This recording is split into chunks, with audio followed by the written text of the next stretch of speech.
Hoje estamos aqui na Praça Menino João Hélio para gravar o capítulo 11 do livro de Joyce Meyer, Campo de Batalha da Mente.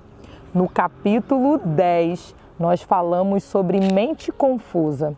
Sim, muitas vezes o inimigo tenta deixar a nossa mente confusa. Você fica em dúvida sem saber o que fazer, mas o Senhor, Ele pode e Ele vai ajustar a sua mente. Basta apenas você permitir que Ele atue na sua vida. Vamos à leitura de hoje com o tema do capítulo 11, uma mente duvidosa e decrescente. Texto-tema: homem de pequena fé, por que duvidaste? Mateus 14:31. Admirou-se da incredulidade deles. Marcos 6:6.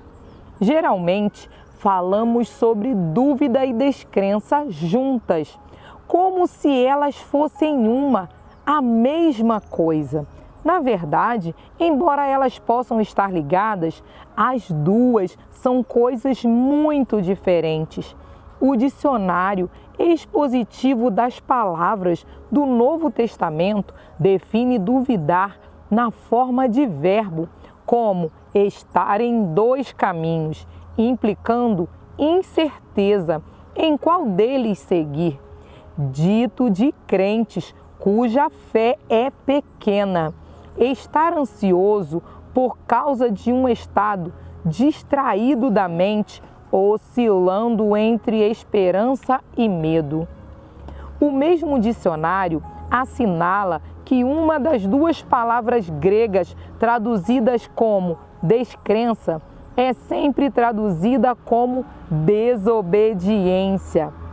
Na versão revista de tradução de King James, então, quando olhamos para essas duas armas poderosas do inimigo, vemos que a dúvida leva uma pessoa a oscilar entre duas opiniões, enquanto a descrença a conduz à desobediência. Penso que será útil reconhecer exatamente com o que o diabo está tentando nos atacar. Estamos lidando com dúvida ou com descrença. Dúvida.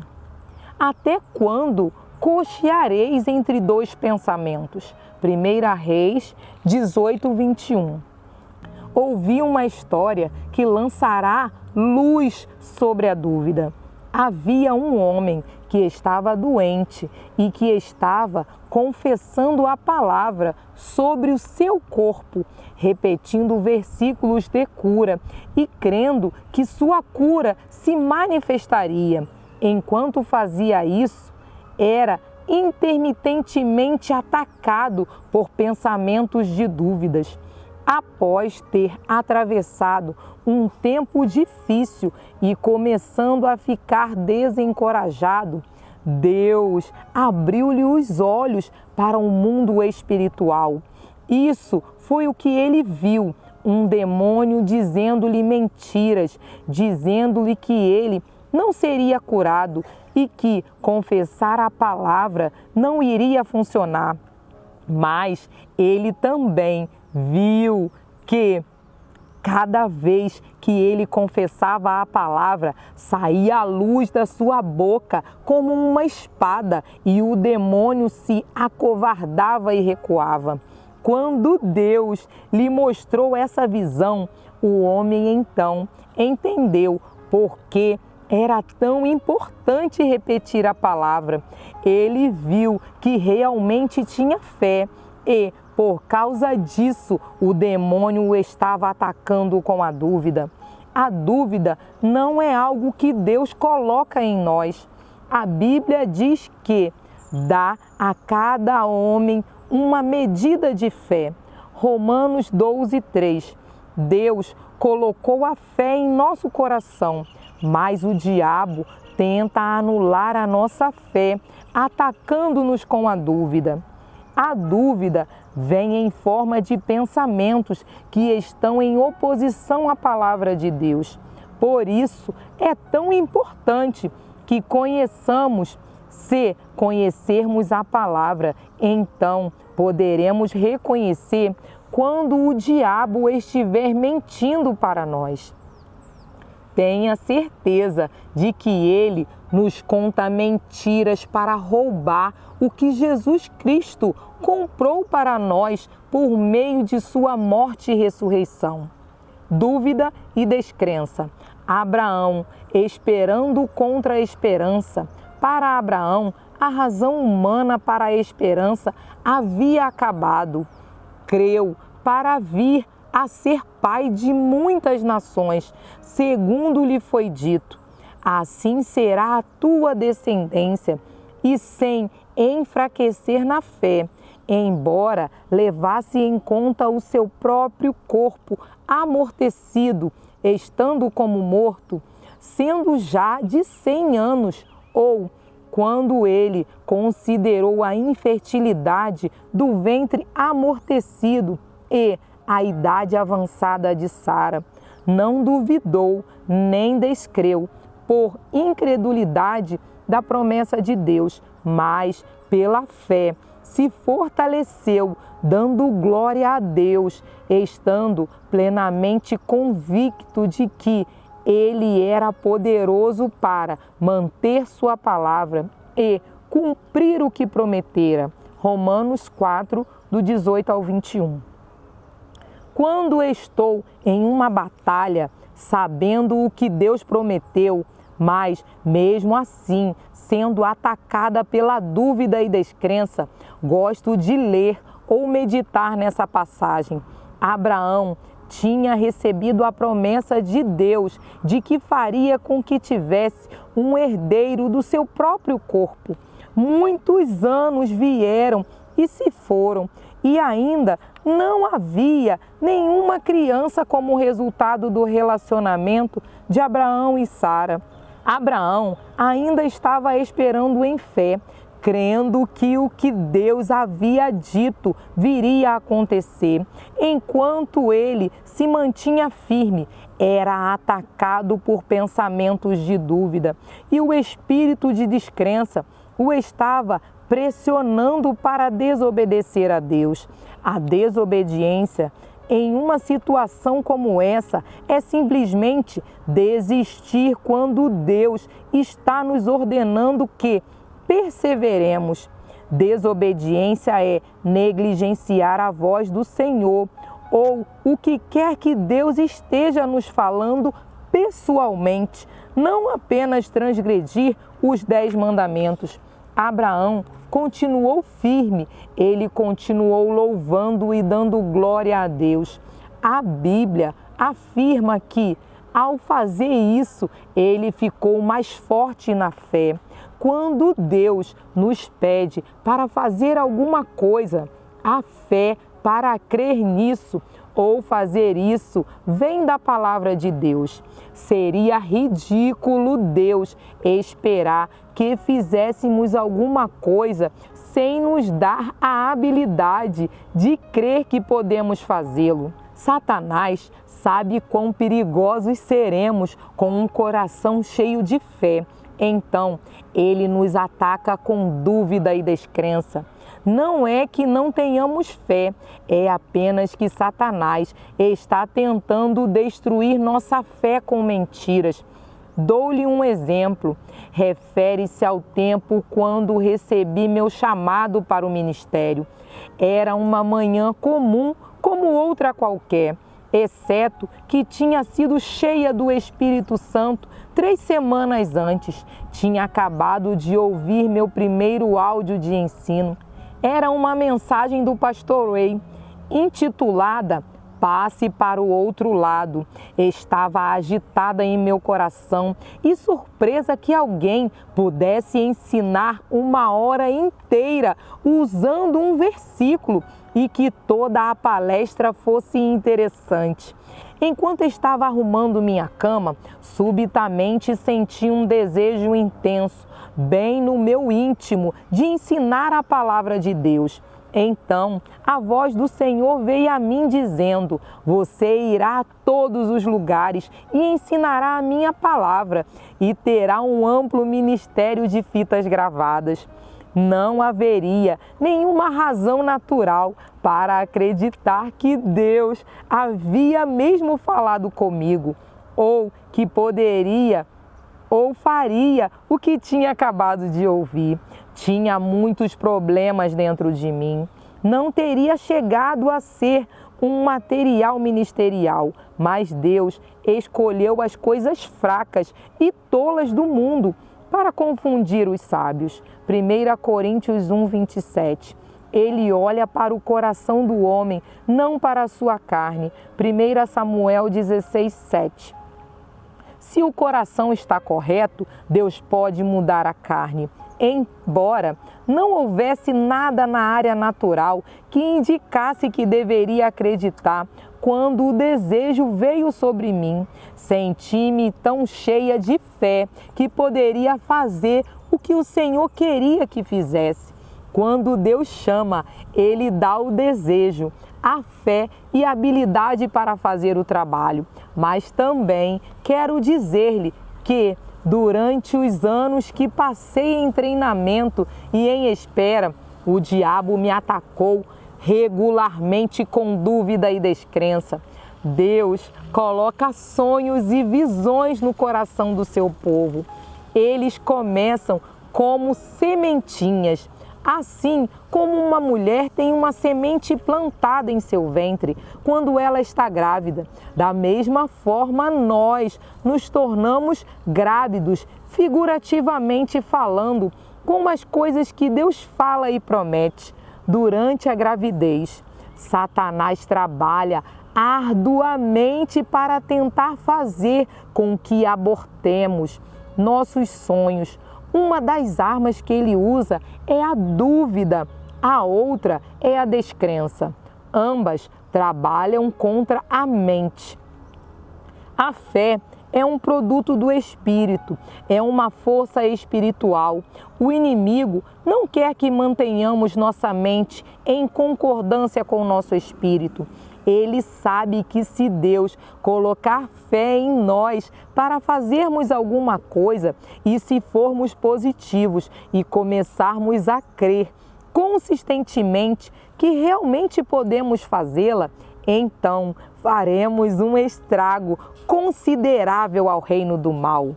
Continue andando sobre as águas. Entretanto, o barco já estava longe, em mar alto, e muitos estádios. Um estádio corresponde a aproximadamente 200 metros da terra, batido e açoitado pelas ondas, porque o vento era contrário. Na quarta vigília, entre 3 e 6 horas da manhã, da noite, foi Jesus ter com eles, andando por sobre o mar. E os discípulos, ao verem-no andando sobre as águas, ficaram aterrorizados e exclamaram: é um fantasma! E tomados de medo, gritaram. Mas Jesus imediatamente lhes disse: tende bom ânimo, sou eu, não temais. Respondendo-lhe Pedro, disse: se és tu, Senhor, manda-me ir ter contigo por sobre as águas. E ele disse: vem. E Pedro, descendo do barco, andou por sobre as águas e foi ter com Jesus. Reparando, porém, na força do vento, teve medo e, começando a submergir, gritou: salva-me da morte, Senhor. E prontamente Jesus, estendendo a mão, tomou e lhe disse: homem de pequena fé, por que duvidaste? Subindo ambos para o barco, cessou o vento. Mateus 14, 24 ao 32. Enfatizei o último verso porque quero chamar sua atenção para o programa que o inimigo esboçou nessa passagem. Pedro, ao comando de Jesus, apressou-se a fazer algo que não havia feito antes. Para falar a verdade, ninguém, exceto Jesus, jamais havia feito isso.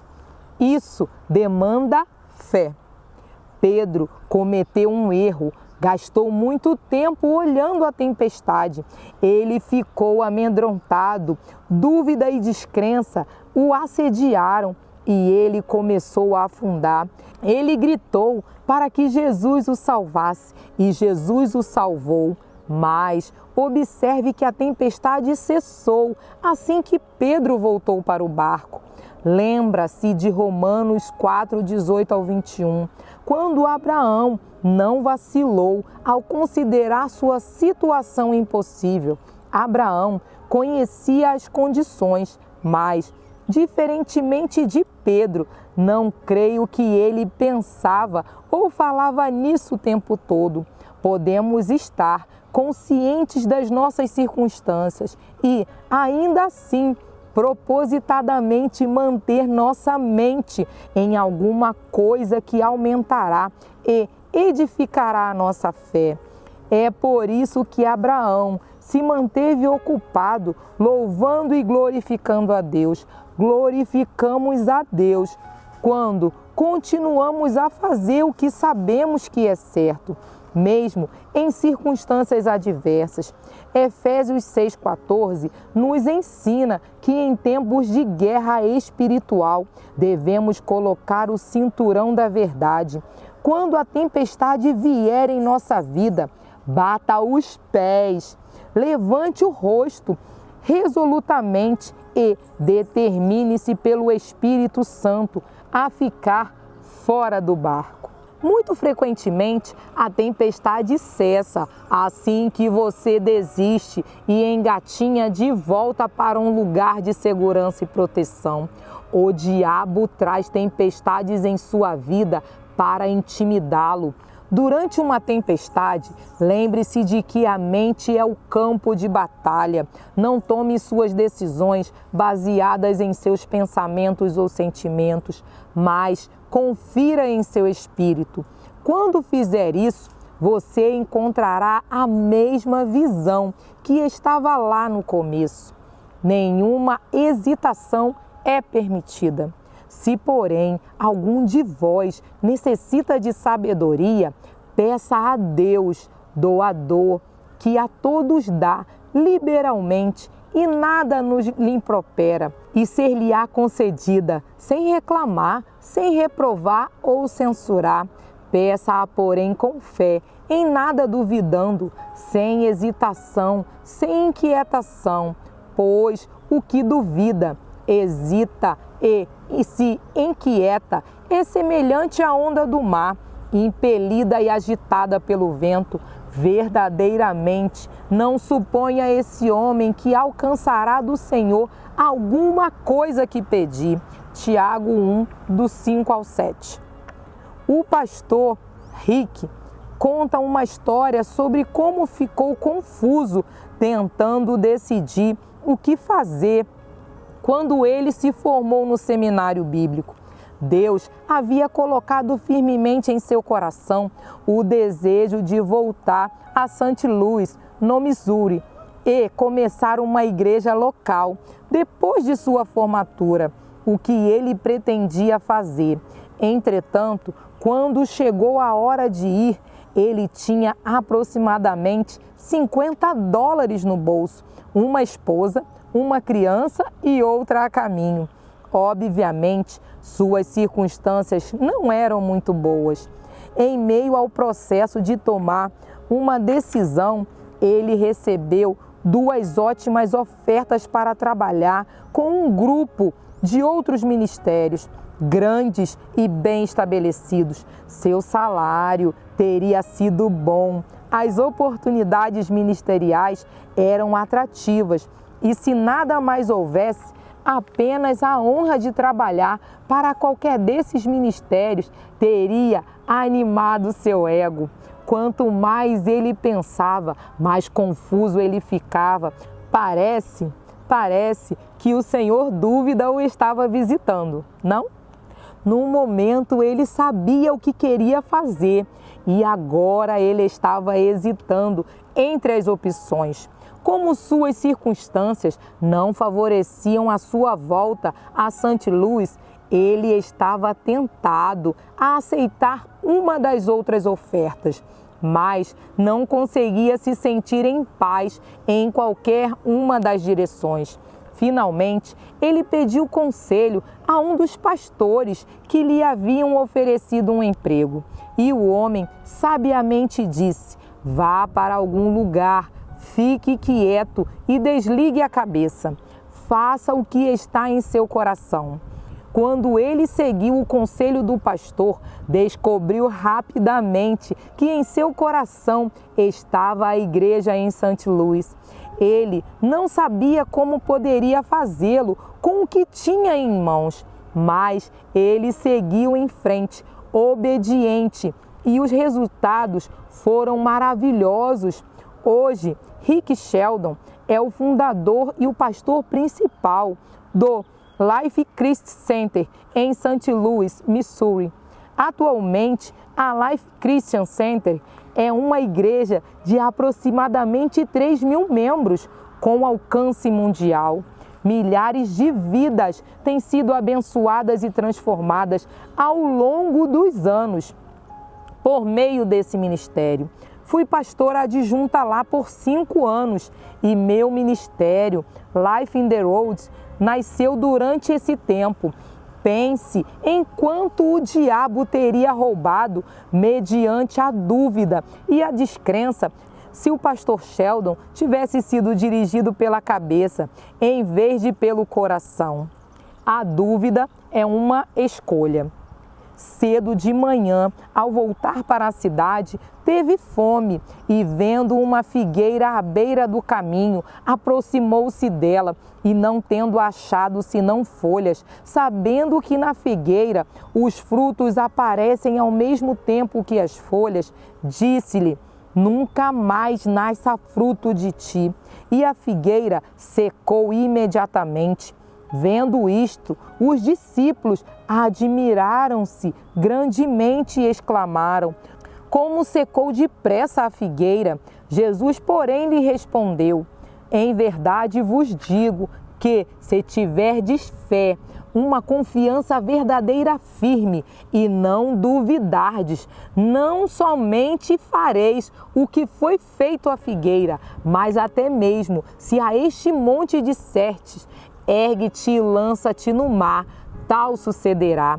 E tudo quanto pedirdes em oração, crendo e realmente acreditando, recebereis. Mateus 21, do 18 ao 22. Quando seus discípulos se maravilharam e perguntaram a Jesus como ele era capaz de destruir a figueira com uma palavra apenas, em essência, ele lhes disse: se vocês tiverem fé e não duvidarem, vocês podem fazer a mesma coisa que fiz à figueira, e outras obras maiores farão. João 14, 2. Nós já estabelecemos que a fé é o dom de Deus, então sabemos que temos fé. Romanos 12, 3. Mas a dúvida é uma escolha, é a tática de guerra do diabo contra a nossa mente. Como você pode escolher seus próprios pensamentos quando a dúvida vier? Você deverá aprender a reconhecê-la pelo que ela é e dizer não, obrigado, e continuar crendo. A escolha é sua. Incredulidade e desobediência.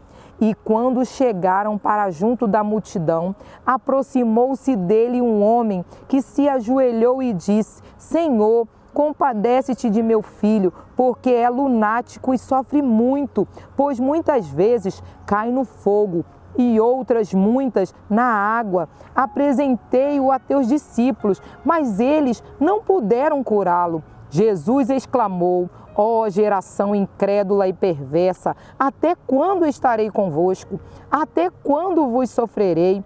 Trazei-me aqui o menino. E Jesus repreendeu o demônio, e este saiu do menino, e desde aquela hora ficou o menino curado. Então, os discípulos, aproximando-se de Jesus, perguntaram em particular: por que motivo não podemos nós expulsá-lo? E ele lhes disse: por causa da pequenez da vossa fé. Mateus 17, do 14 ao 20. Lembre-se, a descrença conduz à desobediência. Talvez Jesus tenha ensinado aos seus discípulos certas coisas a fazer naqueles casos. A descrença os tenha levado a desobedecer-lhe. Portanto, eles foram mal-sucedidos. De qualquer forma, o ponto é que a descrença, como a dúvida, impedirá que façamos o que Deus nos chamou e ungiu para realizar na vida. Isso também nos impedirá de experimentar a sensação de paz que Ele quer que desfrutemos ao encontrarmos descanso para a nossa alma nele. Mateus 11, 28 ao 29. O descanso sabático. Esforcemo-nos, sejamos zelosos e nos empenhemos, pois, por entrar naquele descanso de Deus para conhecê-lo e experimentarmos por nós mesmos, a fim de que ninguém caia nem pereça, segundo o mesmo exemplo de descrença e desobediência, na qual caíram os que estavam no deserto. Hebreus 4:11. Se você ler todo o capítulo 4 da carta de Hebreus, verá que ele está falando sobre um repouso sabático que está à disposição do povo de Deus. Debaixo da antiga aliança, o sábado era observado como um dia de repouso. Debaixo da nova aliança, esse descanso sabático aqui referido é um lugar de descanso espiritual. É um privilégio de cada crente recusar preocupar-se ou ter ansiedade. Como crentes, podemos entrar no descanso de Deus. Uma observação cuidadosa de Hebreus 4:11 revela que só entraremos naquele descanso crendo e seremos privados dele pela descrença e pela desobediência. A desobediência nos manterá em um viver desértico, mas Jesus providenciou um lugar permanente de descanso que pode ser habitado apenas se vivermos pela fé. Vivendo de fé em fé, visto que a justiça de Deus se revela no Evangelho de fé em fé, como está escrito, o justo viverá por fé. Romanos 1,17. Lembro-me de um incidente que pode ilustrar esse ponto com muita clareza. Certa noite, estava andando pela minha casa, tentando fazer alguns serviços domésticos e estava muito infeliz. Não tinha nenhuma alegria, não havia paz no meu coração. Ficava perguntando ao Senhor o que está errado comigo. Frequentemente me sentia daquela maneira e, sinceramente, queria saber qual era o meu problema. Estava tentando seguir todas as coisas que estava aprendendo em minha caminhada com Jesus. Mas alguma coisa certamente parecia estar faltando. A essa altura o telefone tocou. Enquanto estava conversando, dava uma olhada em uma caixa de cartões de versículos bíblicos que alguém me havia mandado. Na verdade, não estava olhando para nenhum deles, apenas mexendo neles enquanto estava ao telefone. Quando desliguei, decidi escolher um ao acaso para ver se conseguiria algum encorajamento. Tirei Romanos 15:13. E o Deus da esperança vos encha de todo gozo e paz no vosso crer, através da experiência da vossa fé, para que sejais ricos e abundantes de esperança no poder do Espírito Santo. Eu vi. Todo o meu problema era a dúvida e a descrença. Estava fazendo a mim mesma infeliz por acreditar nas mentiras do diabo. Estava sendo negativa. Não poderia ter alegria e paz porque não estava crendo. É impossível ter alegria e paz e viver em descrença. Tome a decisão de acreditar em Deus e não no diabo. Aprenda a viver de fé em fé, de acordo com Romanos 1,17. Essa é a maneira como a justiça de Deus é revelada. O Senhor precisou revelar-me que Em vez de viver de fé em fé, eu vivia frequentemente de fé em dúvida e descrença. Então, voltava à fé por um pouco e mais tarde retornava à dúvida e à descrença. Ia para trás e para frente, de uma a outra. Por isso, estava tendo tanto problema e infelicidade em minha vida. Lembre-se, de acordo com Tiago 1, do 7 ao 8, o homem de ânimo dobre é instável em todos os seus caminhos e jamais receberá o que ele quer do Senhor. Decida que você não será de ânimo dobre, não viva na dúvida. Deus tem uma grande vida planejada para você.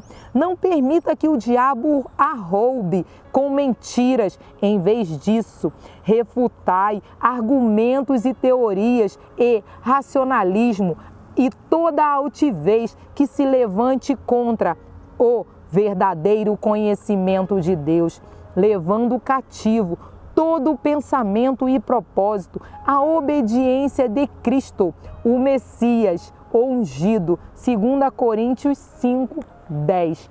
Creia, não duvide, não deixe que a dúvida tire a paz, não deixe que o desânimo, que a descrença roube aquilo que o Senhor já colocou no seu coração, porque tudo que Ele te prometeu, Ele irá cumprir. Tenha certeza disso. O Senhor, Ele pode e Ele fará muito, muito além do que pedimos ou pensamos. Vamos orar para agradecer ao Senhor por mais um dia de leitura. Senhor, muito obrigada por esse dia. Obrigada, Senhor, por cada um que tem acompanhado, Pai, essas leituras. Senhor, que o Senhor venha retirar de nós toda dúvida, toda descrença, que possamos caminhar em fé, Senhor, mesmo em meio, Pai, a incertezas, que possamos ter a certeza que o Senhor é galardoador daqueles que o buscam, que possamos crer que o Senhor é poderoso para fazer além do que pedimos ou pensamos. Te entregamos a nossa vida, a nossa casa, em nome de Jesus. Amém. Se você não curtiu, não compartilhou, não se inscreveu, não tocou o sininho, vai lá, toque o sininho, curta e se inscreva no nosso canal e pode deixar uma mensagem lá também no canal do YouTube ou no Instagram, @aurileitura, que eu vou estar lá ouvindo e lendo o que você escrever. Tchau! Até o próximo dia de leitura.